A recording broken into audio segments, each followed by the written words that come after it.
Boa tarde, gente. Devido a esses eventos, né, da possibilidade de contágio com o coronavírus, a gente está tentando fazer alguns esforços para simplificar a vida de vocês. Eu estou fazendo umas videoaulas aqui. Peço desculpas porque a edição aqui já não é das melhores, né, mas vamos tentar fazer o melhor possível aqui para passar informação para vocês, né. Então, nós estamos na nossa segunda aula de redes locais industriais. Na aula anterior, a gente viu sobre arquitetura de sistemas de automação, que nós vamos falar mais adiante aqui, relembrando, né? Demos uma olhada na evolução das tecnologias que a gente tinha na comunicação industrial. Inicialmente a gente tinha, né, a comunicação pneumática, que juntamente com atuadores pneumáticos conseguia centralizar as informações e tomar algumas atitudes, né? A comunicação pneumática ela tinha alguns problemas de atraso de informação e também do grande risco de vazamento e tudo. É uma comunicação meio difícil de trabalhar. E logo depois o pessoal então foi trabalhando com sinais que têm natureza mais simples de serem trabalhados e conseguem alcançar maiores distâncias com comunicação analógica. No caso aqui a gente está falando de comunicação analógica em tensão e em corrente, né? As duas foram utilizadas. A comunicação em tensão tem a sua facilidade de leitura, né? Muito mais fácil de ler, só que ela tem bastante suscetibilidade à impedância da linha e também a contaminação por ruídos, né? Daí a comunicação analógica por corrente tem algumas vantagens, como ser mais imune a ruídos e também a impedância da linha, né? Mas no final das contas ela tem uma dificuldade adicional de ser medida. É aquele padrão que o pessoal costuma utilizar, né? O mais utilizado é o de 4 a 20 mA, né? Que você vai ler a corrente de 4 a 20 mA para pegar uma escala de 0 a 100% da variável que você está monitorando. Só que as comunicações analógicas elas são muito problemáticas, elas podem estar contaminados com ruído e tudo, né? Então, logo depois daquilo, começou a se desenvolver então a comunicação digital, que possibilitou, mais adiante também, a utilização de barramentos, que vão diminuir bastante a utilização dos cabos, né? Porque cada comunicação analógica dessa precisaria de um par de cabos, no mínimo, né, para ser realizado. Se você for pensar na quantidade de sensores que tem dentro de uma planta de automação, né, começa a ficar inviável, né, inclusive a manutenção desses sistemas. Então a gente viu essa figura aqui, que ela mostra a evolução dos sistemas de comunicação industrial na aula anterior, né? Pode ver que a comunicação pneumática ela teve seu crescimento por volta da década de 40, seu apogeu chegando no iníciozinho no meio de 50 e depois o seu declínio, né? E logo depois veio a comunicação analógica, seguida pela digital, e então vieram as redes de campo, as field buses, né? Que também estão tendo um certo declínio devido ao aumento do Ethernet industrial, de outras redes de comunicação mais modernas, né? Só que elas ainda têm uma importância muito grande, a sua utilização é bastante grande dentro da indústria e precisa inclusive ser ampliada, né? As indústrias brasileiras elas são pouco automatizadas. E é isso que a gente vai começar a investigar, né? Outra coisa que a gente viu importante na aula anterior foi a pirâmide de automação. Os níveis da pirâmide de automação, conforme eles vão subindo, vão chegando mais próximo do nível de gerenciamento corporativo, né? E quanto mais baixo, mais próximo do chão de fábrica mesmo, dos dispositivos que estão em campo, né? Sensores e atuadores que fazem a fábrica funcionar. E para cada um desses níveis, né, com as suas funções, a gente tem um protocolo, um tipo de rede mais utilizado. Então, nos níveis de campo, onde vão estar as máquinas mesmo, os equipamentos, CNCs da vida, mais abaixo, né, a gente vai ter a utilização de Field Bus H1, do protocolo CAN, Profibus DP, HART, ASI. No nível superior, né, com os equipamentos que vão estar se comunicando com esses sensores e atuadores mais baixos, aí, no caso CLPs, alguns computadores industriais, equipamentos de controle numérico, CNC no caso, né, eles vão ter equipamentos que se comunicam tanto com o nível imediatamente acima deles, quanto com o nível imediatamente abaixo. Então aqui são utilizados ControlNet, Profibus FMS e Fieldbus HSE. Essa Fieldbus HSE e o Profibus FMS eles têm conexão direta com o próximo nível de supervisão, né, que a gente vai ter computadores industriais, interface homem-máquina, algumas estações de trabalho, que elas vão estar, na verdade, voltadas para a análise dos processos de produção. Então aqui nós vamos usar protocolos Ethernet, TCP/IP, né, para fazer a comunicação com os níveis superiores, né? E isso virar informação de produção, de planejamento de produção. Então, o pessoal do planejamento, do gerenciamento da planta, do planejamento de produção, vai estar preocupado com a logística dos suprimentos, da produção e tudo. E no nível superior, que também vai usar esses níveis de rede mais hierarquicamente superiores, tipo Ethernet, TCP/IP, eles vão tomar decisões financeiras a respeito disso. Então, na verdade, essa pirâmide aqui, ela passa por todo um processo da indústria, né? Desde a sua parte financeira, de tomada de decisão, até o mais básico dela, que é realmente o funcionamento dos equipamentos. E foi isso que a gente viu na aula passada, a grosso modo. Na aula de hoje, nós vamos falar sobre a especificação de redes e protocolos para cada uma das suas utilizações, né? Então, quando a gente tem uma rede industrial, quando a gente tem uma necessidade de uma rede industrial, a gente tem que ser bastante atento aqui para ver se a rede que a gente está escolhendo, ela tem as capacidades e características que são necessárias para aquele sistema funcionar bem. Então, nessas redes, a gente pode falar sobre o fato dessas redes serem determinísticas ou probabilísticas, que tem a ver com o tempo que a gente consegue recuperar a informação, né? Se esse tempo ele é um tempo determinístico, ele acontece de tempos em tempos certinho, né? Ou então probabilístico, ela tem uma probabilidade de acontecer aquela leitura num certo tempo. Vamos falar disso mais adiante. Se a taxa de transmissão, se a quantidade de informação que aquela rede é capaz de transmitir é suficiente para a nossa utilização.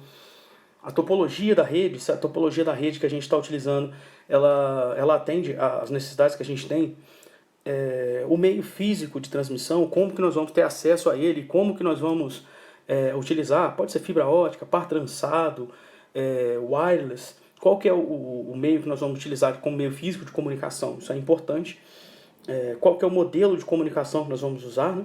O algoritmo de acesso a barramentos, nós estivemos usando um barramento, porque o barramento é um recurso único que todos os nós, né, todos os pontos que estão conectados a ele, todos os sensores e atuadores que estão conectados com ele, tem que dividir esse recurso único. Como que isso acontece? Nós vamos discutir isso hoje também.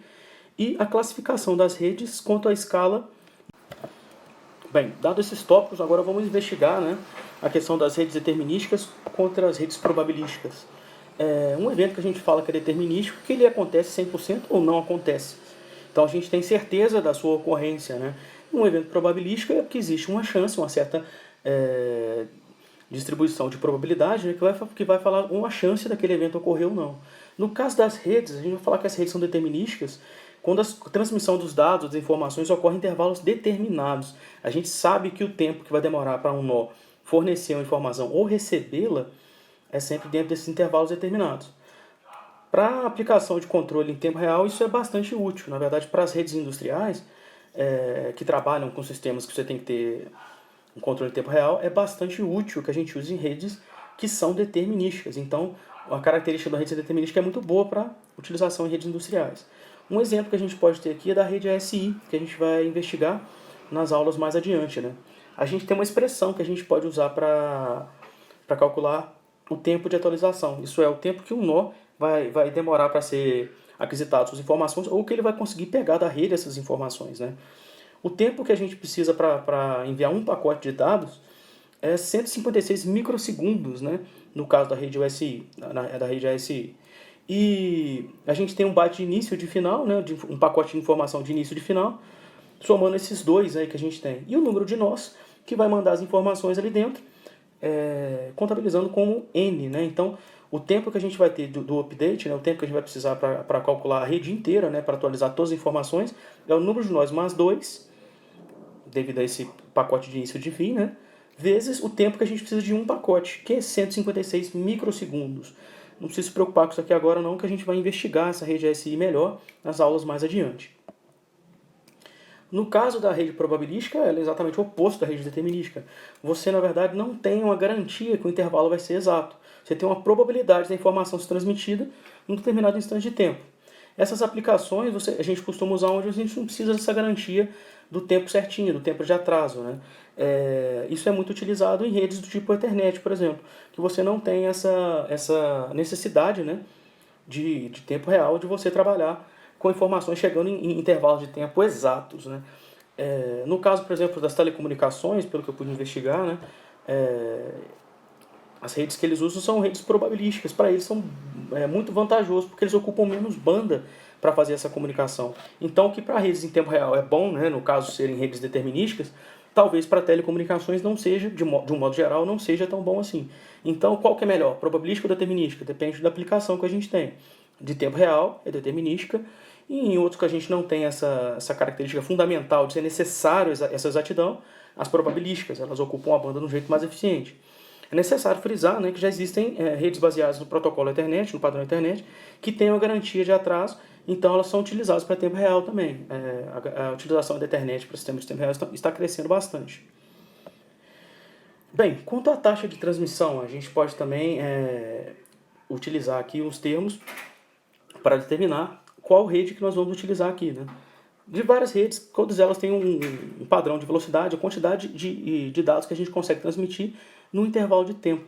O termo que a gente usa para definir essa quantidade de dados é o throughput, que é a quantidade de dados que a gente consegue colocar na rede naquele tempo. A gente tem alguns exemplos aqui, né? Por exemplo, a rede Profibus, a gente tem desde 9600 até 12 megabits por segundo, né? De troca de informação. Device Net 125, 250, 500 kbits por segundo. Tem alguns um pouco mais lentas, né? Por exemplo, aqui a gente tem a ASI, 167 kbits por segundo. ControlNet, bastante rápido, 5 megabits por segundo. E Fieldbus Foundation tem uma grande gama de velocidades que depende bastante do meio físico que a gente está utilizando, né? Pode ser tanto 31.25K ou até 100 megabits por segundo. Então, dependendo das utilizações que a gente tiver, a gente pode escolher a rede pela taxa de transmissão que ela tem, pela quantidade. Depois de falar sobre a velocidade das redes, né, a gente agora pode tratar da definição da rede quanto à topologia que ela vai ter, quanto à distribuição, né, dos dispositivos que a gente vai ter no nosso espaço que está trabalhando. Então aqui abaixo a gente tem algumas figuras, né, que exemplificam alguns tipos comuns de topologia, né? Topologia é o formato que o negócio vai ter mesmo, né? Então, no final das contas, a primeira que a gente vai ter aqui é uma topologia em anel, em estrela, perdão. A topologia em estrela a gente tem o quê? Um nó central que gerencia a comunicação com os demais. Então, esse nó central ele vai gerenciar a comunicação de um dispositivo para o outro. Portanto, ele é um nó crucial.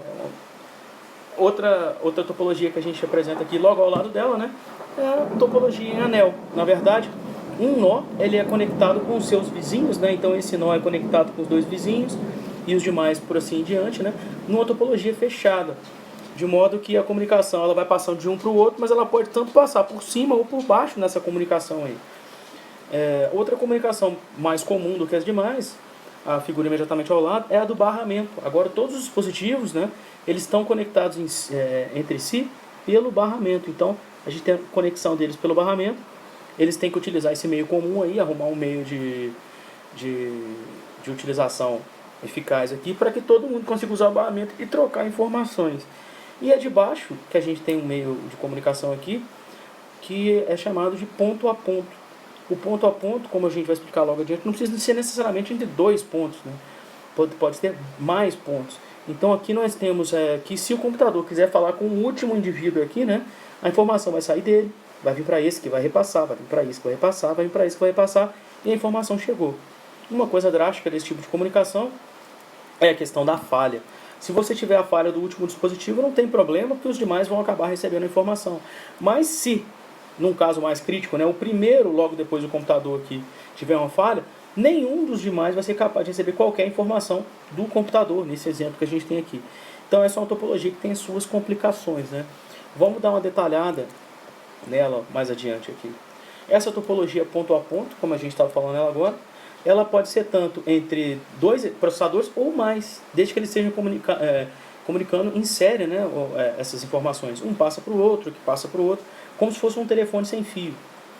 É uma topologia pouco utilizada, né, por esse problema que eu acabei de falar para vocês. Se um nó tiver falha, todos os nós subsequentes eles vão perder a comunicação com os anteriores a esse nó que deu falha. Então isso pode ser bastante crítico quando você está fazendo um método de comunicação, uma rede de comunicação. Se ela é pouco utilizada, né, a gente poderia também falar que a utilização dela como rede temporária é bastante utilizada. Vamos supor que eu tenho um computador, aqui a gente tem um exemplo de computador, que eu quero usar o cabo dele para se comunicar com um CLP, para passar um novo software, uma nova orientação, né? Então eu faço uma comunicação de ponto a ponto do computador para o CLP temporário, passo a informação, depois eu removo o cabo, e isso é bastante utilizado. No caso a gente querer colocar novos nós, né, novos dispositivos, a gente vai ter que interromper a rede, o que vai fazer ela ter falhas, né, e depois restabelecer essa rede. Então é uma rede que tem muitas complicações para a sua utilização. A topologia estrela ela usa um nó central para gerenciar a comunicação. Então todos os nós periféricos, né, vão se comunicar com o nó central e o nó central vai distribuir essas mensagens. Todos os nós, exceto o nó central, podem ter falhas que não interferem, não são falhas críticas na rede. Então essa falha que um nó pode ter mantém toda a rede funcionando de maneira normal. Por outro lado, se esse nó que falhar for o nó central, o nó que gerencia a comunicação, a gente perdeu a rede. A gente não consegue mais se comunicar entre os indivíduos que a gente tem pendurados na nossa rede de topologia estrela. De modo que é muito usual, quando se for usar esse tipo de rede, que a gente tenha uma redundância, a gente tenha mais um processador, né, ou mais processadores, que sejam capazes de gerenciar a comunicação, porque a gente precisa de confiabilidade na nossa rede. Uma topologia mais utilizada é a topologia de barramento. Agora todo mundo fica pendurado no mesmo barramento. Então a gente está vendo aqui embaixo um exemplo de barramento, vários sensorzinhos, né, e atuadorzinhos aqui embaixo, todos eles pendurados no barramento, né. É muito comum que esse barramento tenha terminadores, por questão de casamento de impedância, tudo, de bom funcionamento, e quem estiver pendurado no barramento consegue trocar informação com qualquer outro indivíduo que esteja pendurado no barramento também, isso é, né, conectado diretamente ao barramento. A característica fundamental é o meio físico é compartilhado.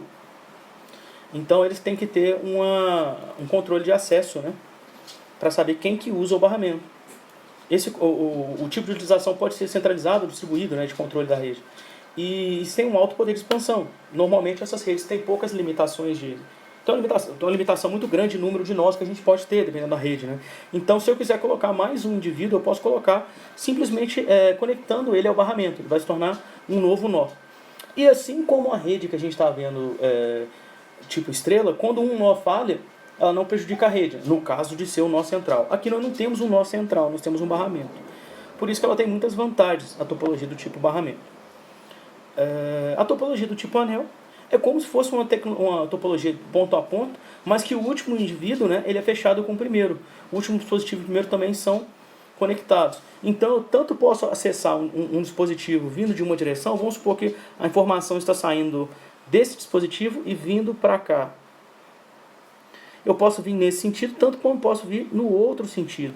Então, se eu tiver uma perda de funcionamento de algum dos componentes dos dispositivos aqui, eu posso ter a transmissão pelo outro caminho. Então ela é um pouco mais confiável do que a ponto. O problema aqui é também o telefone sem fio bidirecional. Então no final das contas, toda vez que eu vou expandir essa rede tem um atraso, porque agora alguém tem que receber e retransmitir, receber e retransmitir, e receber e retransmitir. Então, só finalizando, né, se a gente tem um nó com problema, supondo que esse nó aqui está com problema, né, a gente teve esse nó com problema, a informação pode chegar nos nós subsequentes aí pelo outro caminho, que aumenta a sua confiabilidade.